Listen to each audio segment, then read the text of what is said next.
Ma vérité n'est pas ta vérité. On entend ça partout aujourd'hui. Mais en fait, cette phrase elle cache un piège philosophique mortel. Le New Age, les philosophies humanistes du XXe siècle ont popularisé en fait cette idée. Chacun possède sa propre vérité.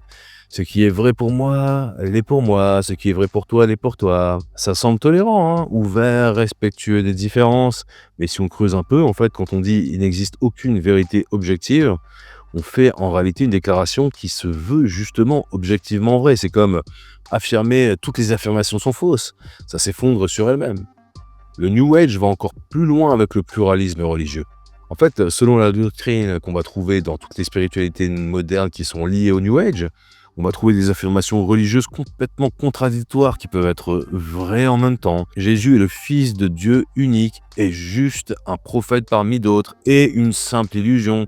Et tout ça simultanément. On nous dit que tous les chemins spirituels mènent au même endroit, que ce soit la voie de Siddhartha, de Gandhi, d'Oprah ou de n'importe qui d'autre. Aucun chemin en fait n'est plus vrai qu'un autre, hein.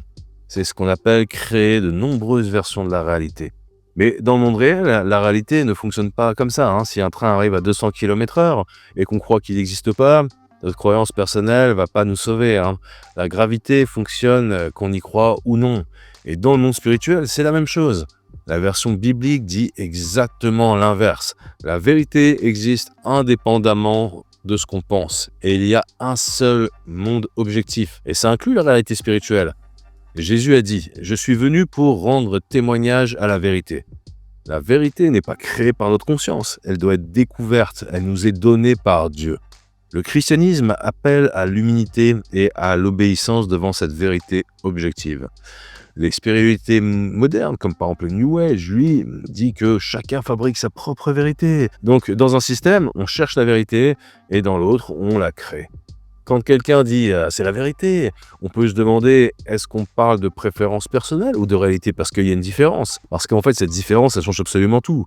La question, c'est pas « quelle est ta vérité ?» mais « quelle est la vérité ?»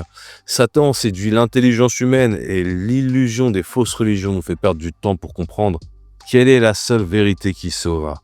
Et le temps joue contre nous, parce qu'on n'est pas éternel.